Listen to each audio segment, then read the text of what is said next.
저는 며칠 전 저에게 일어난 충격적인 일에 대해 조언을 구하기 위해서 이렇게 글을 쓰게 되었습니다. 저는 22살 여대생이에요. 저는 어렸을 때부터 예쁘게 생겼다는 말을 줄곧 들으며 자랐습니다.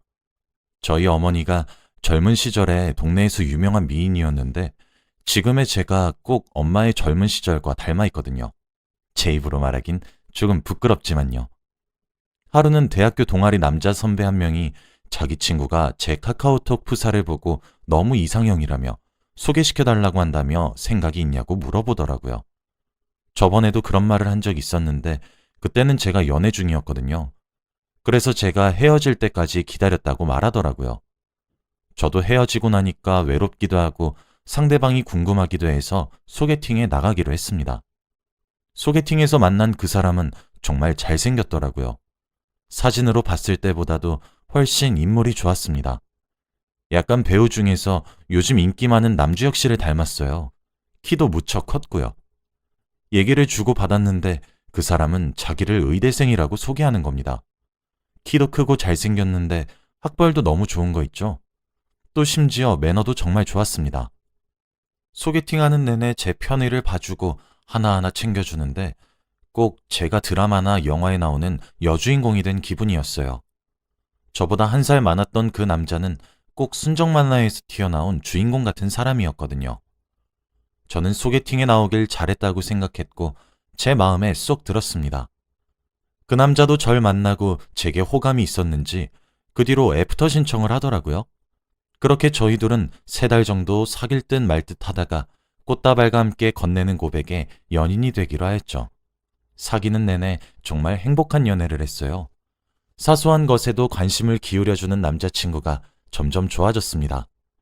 지나가다 저를 닮았다며 사온 튤립 다발도 받은 적이 있었고, 제가 알바 회식이 있어 늦게 술을 마시면 절 데리러 와 집까지 바래다 주곤 했죠. 한 번은 제가 몸살에 걸린 적이 있었는데, 제가 자는 사이 각종 달달한 간식거리와 몸살 감기약들을 까만 봉지에 담아서 문고리에 걸어두고 간 적도 있었어요. 연애를 하는 내내 공주님이 된 것만 같았습니다. 저에게 잘해주는 남자친구를 보며 저 또한 잘해주려고 했었죠. 그치만 제 맘대로 되지 않았던 부분이 하나 있었습니다. 저희는 1년 가까이 만나면서도 깊은 진도를 이어가지 않았거든요. 남자친구는 몇 번 제게 그 이상의 진도를 바라는 눈치였지만 저는 너무 부끄럽기도 하고 아직 마음의 준비가 안 되었다는 이유로 늘 피해왔어요. 그러다 저희가 연애하게 된 지 1년이 되는 기념일에 저와 남자친구는 둘이서 제주도로 여행을 떠나기로 했죠. 1년 가까이 사귀어 왔으면서도 저랑 남자친구는 여행을 한 번도 못 가봤거든요. 그래서 저도 이번이 기회라고 생각했어요.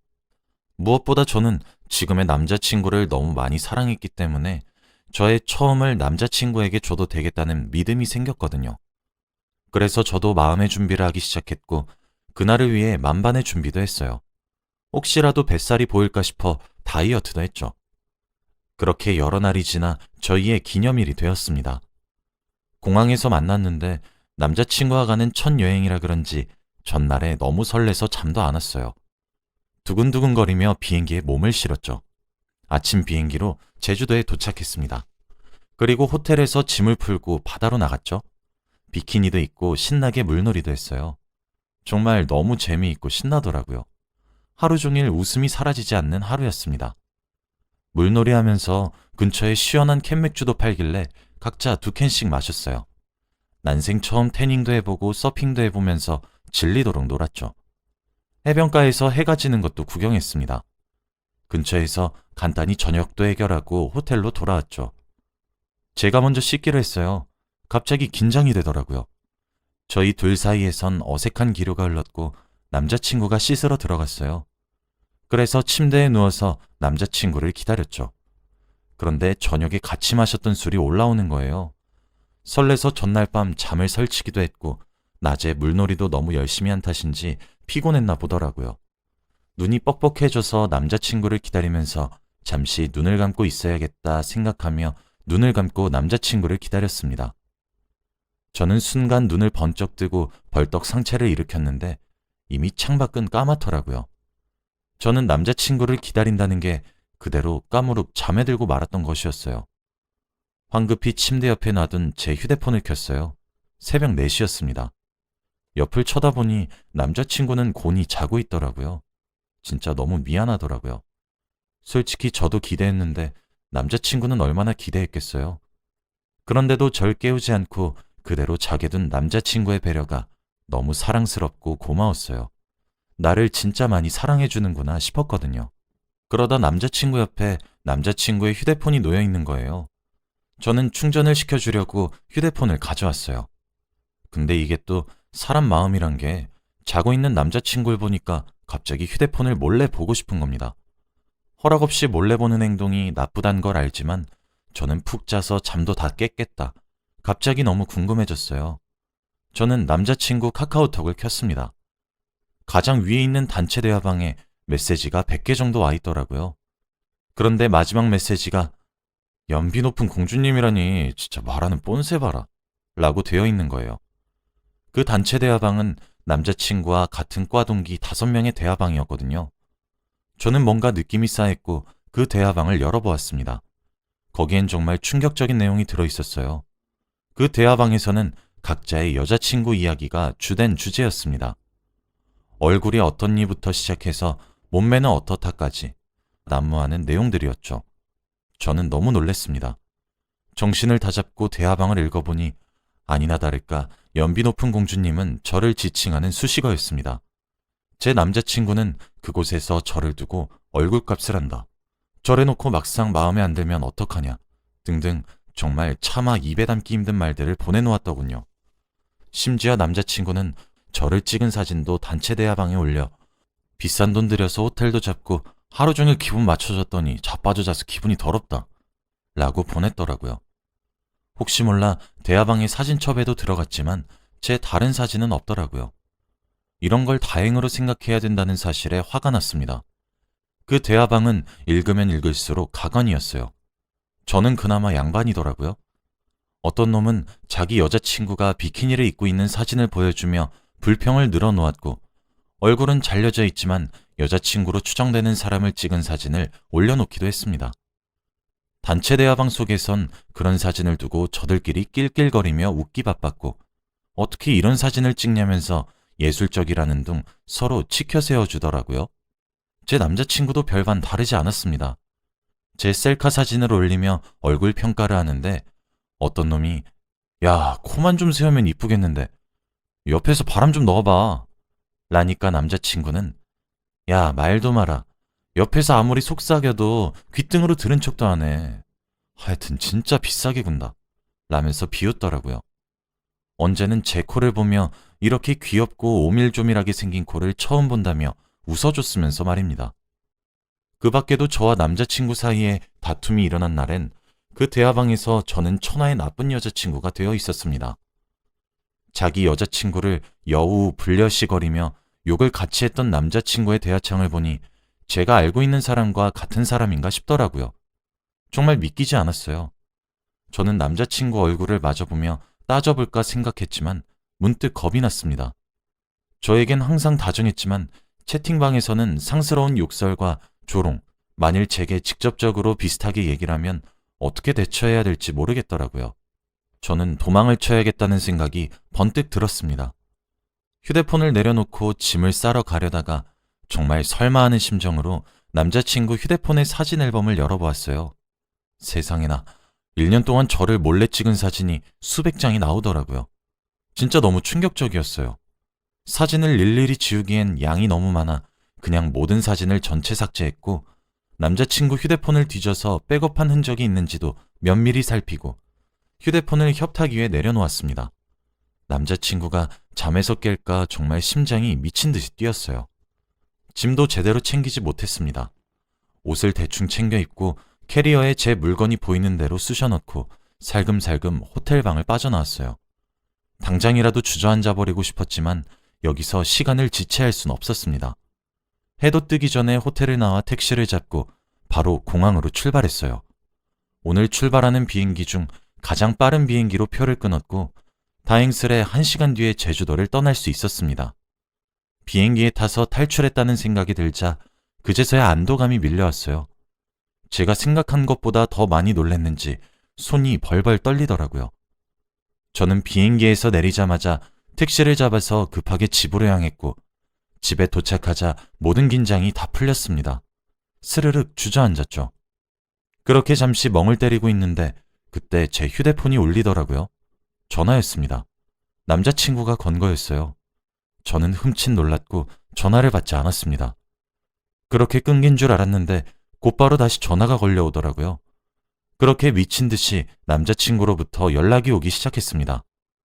전화와 동시에 카카오톡, 그리고 문자 등 정말 여러 가지 방법으로 연락이 왔죠. 남자친구 입장도 이해는 됩니다. 곤히 자고 있는 여자친구 옆에서 자다가 일어났는데 여자친구도 여자친구의 모든 짐들도 함께 사라졌으니 얼마나 놀랐겠어요. 제가 판도라의 상자를 연 줄도 모를 테니 말이죠. 저는 정신을 다잡고 전화는 모두 거절하고 카카오톡에 답장을 남겼습니다. 나 단체 대화방 다 읽었어. 난 솔직히 나한테 오빠가 너무 잘해줘서 오빠 친구들한테도 내 자랑을 했겠지? 하는 마음에 몰래 봤어.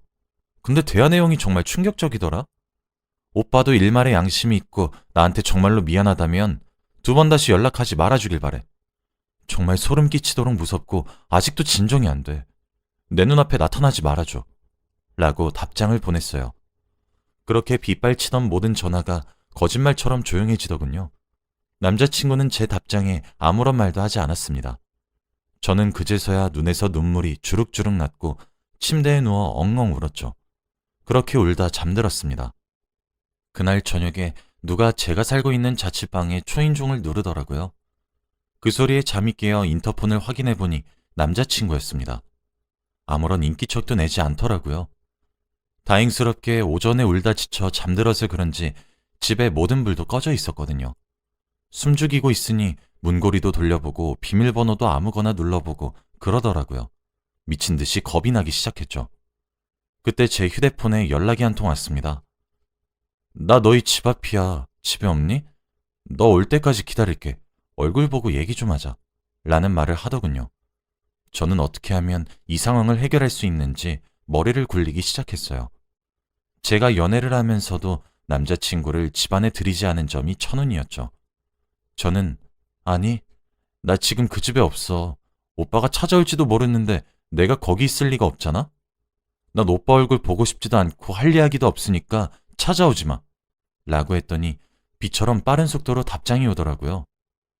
네가 나 만나줄 때까지 계속 기다릴게. 라고 말이죠. 그쯤 되니까 정말 오만 가지 나쁜 상상이 다 되었습니다. 혹시 제가 큰일을 당하게 될지도 모르잖아요. 저는 남자친구에게 강경하게 헤어지자고 말한다고 해서 곱게 해결될 문제가 아니란 것을 직감했습니다. 오히려 제가 강경해지면 질수록 제게 집착할 것 같아 보였죠. 저는 일단 시간을 벌기 위해 생각해 볼게 라고 답장을 한 뒤 외출도 자제하며 저희 집에서 숨죽이며 살았습니다. 남자친구는 매일 저녁마다 제 자취방에 와서 초인종을 누르더라고요. 오늘은 집에 있을까 하는 마음으로 말이죠. 남자친구의 집착을 눈으로 직접 목격하게 되자 차라리 남자친구의 얼굴을 직접 보고 얘기를 하는 게 더 나을 것 같아 보였습니다. 저는 남자친구가 집 앞에서 돌아가고 한참 뒤에 내일 공원에서 오후 1시쯤에 만나자 라고 연락을 보냈어요. 기다렸다는 듯이 알겠다는 답장이 돌아왔죠. 저는 밝은 대낮에 사람이 오가는 오픈된 장소를 골랐습니다.